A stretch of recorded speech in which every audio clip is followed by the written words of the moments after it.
Halimaw si Justin Brownlee, sa wakas nakatalo na ang Gilas Pilipinas ng isang European team. Iyak ang Latvia kay JB mga idol, tanggal angas ng Latvian player na to nang magyabang sa Gilas. So eto na mga idol, Olympic qualifying tournament sa Latvia, Gilas Pilipinas laban sa home team, ang world's number 6 sa FIBA men's ranking. Bahagyang nasorpresa ang Latvia sa performance ng Gilas Pilipinas sa pagsisimula ng first quarter. 8-0 run ang hatid ng mga Pilipino dahil yan sa dalawang big man natin, Kai Sotto and Junmar Fajardo. Sa deep 3-pointer na to ni Justin Brownlee nagbigay statement ang Gilas Pilipinas na kaya ding pumalag ng mga Pinoy sa mighty team ng Latvia. Minalas beyond the arc ang Latvia mga idol, hindi magsipasok ang kanilang mga 3-pointers, kaya naman itong mga Pinoy nagkapitalize naman sa ilalim sa pintura kung saan kumana ng kumana itong si Junmar Fajardo at si Kai Sotto. Maaga ring nalagay sa penalty ang home team habang ang Gilas Pilipinas isang foul lamang sa first 6 minutes ng opening frame.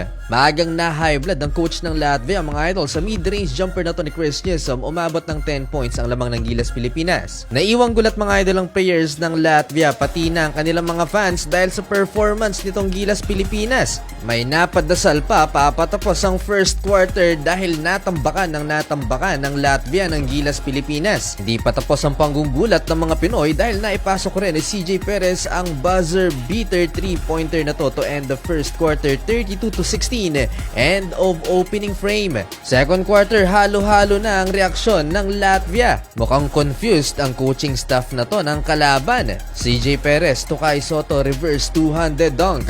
Back-to-back field goal for Kai. So far may 9 points na ang Pinoy center. 7-minute mark nabuhayan ng Latvia sa kanilang 3-pointer pero agad namang nakasagot itong si Kevin Kiambao. Napailing pa ang isang fan na to dahil meron tayong stretch big.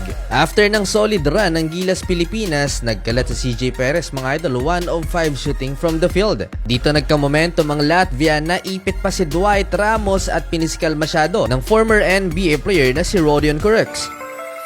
From 18-point lead, naging 10 na lang mga idol, 39-29. Pamatay sunog, Justin Brownlee in transition and Kai Sotto follow-up layup.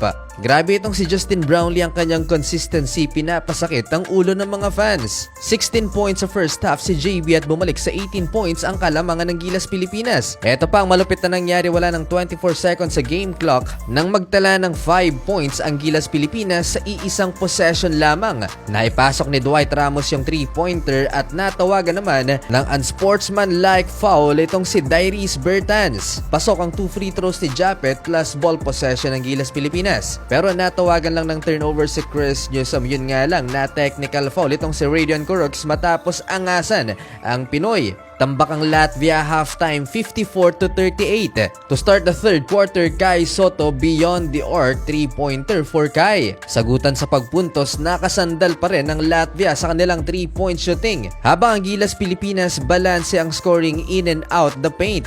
May dalang swerte yata talaga ang Gilas Pilipinas. Tingnan nyo naman tong napakahirap na tira ni Dwight Ramos, pumasok pa bank shot. May naiiyak na sa nangyayari mga idol dahil in control pa rin ang Gilas Pilipinas at umabot na nga mga idol ng 20 puntos ang inahabol ng home team. Napakaganda ng game plan ni Coach Tim Cone, moving without the ball. Talagang inadapt na rin ni Coach Tim Cone ang modern playing style hindi lang sa NBA pati na sa EuroLeague. 4-minute mark, lobo pa ng lobo ang kalamangan ng Gilas Pilipinas. Eto na naman si Dwight Ramos, tough shot.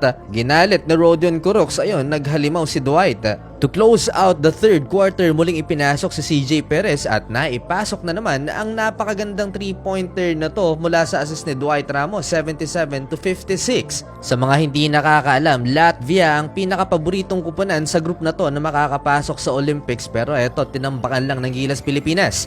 Malapit nang mag-triple-double si Justin Brownlee mga idol. Start of fourth quarter, naipasok ni Zoric ang 3-pointer na to. Muling napunta sa Latvia ang momentum at naibaba ng home team sa 15 points ang lamang ng Gilas Pilipinas. Under 7-minute remaining, naibaba pa sa isang dosena ng Latvia ang kalamangan ng mga Pinoy. Pagod na ang starting 5 ng Gilas Pilipinas. Kagaya sa laban kontra Poland, parang bumigay rin ng mga Pinoy dito sa first 5 minutes ng fourth quarter. Baba na lang sa 10 points ang inahabol ng Latvia last 4 minutes, pamatay sunog Justin Justin Brownlee 2-point jump shot.